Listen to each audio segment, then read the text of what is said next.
Schleff de 15 juillet 2008. Dans ce petit extrait de vidéo,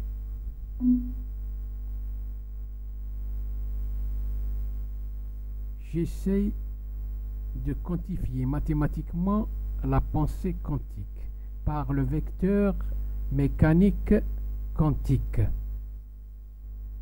Ce vecteur se meut dans un espace à 3 dimensions défini par le repère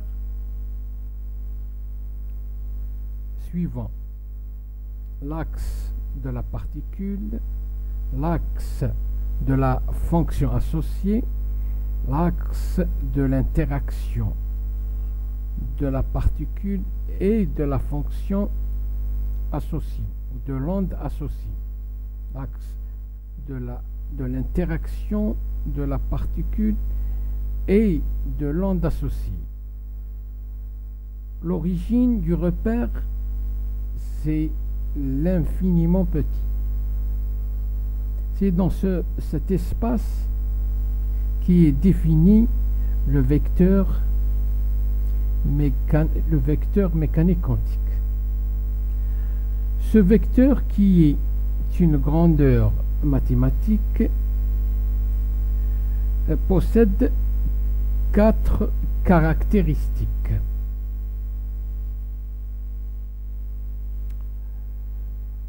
Première caractéristique, c'est son point d'application,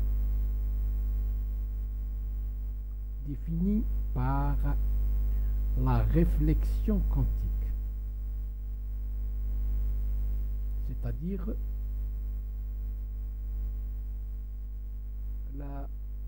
l'obéissance et la soumission à tous les concepts quantiques.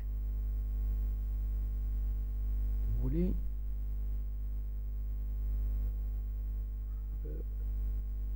la création d'une intelligence quantique. Quant au support, il est défini par la constante de Planck H, définie par l'équation de l'interaction de l'impulsion avec la fonction d'onde associée, c'est-à-dire P multiplié par lambda égale H. Le sens du vecteur est donc défini par ce qu'on appelle l'équation de Schrödinger. H psi égale E psi. H étant l'opérateur hamiltonien, psi est la fonction d'onde qui définit parfaitement l'état quantique.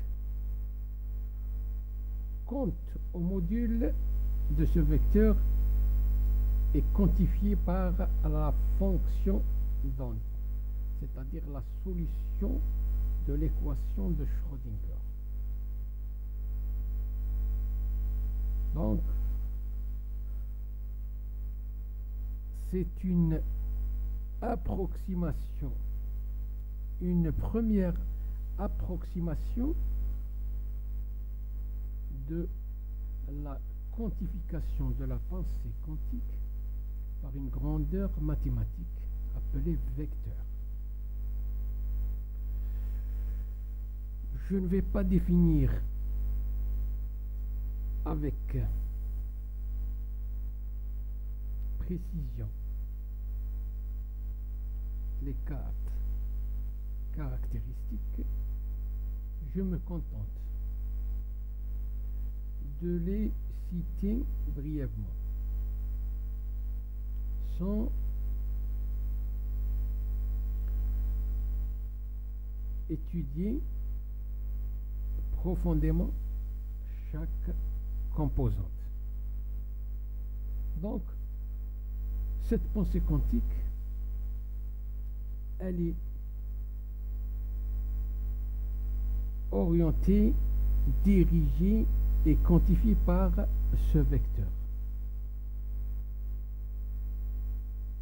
que je nomme ici M,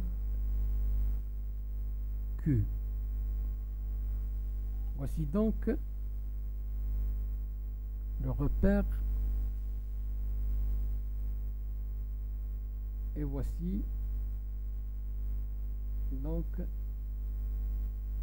les quatre caractéristiques du vecteur.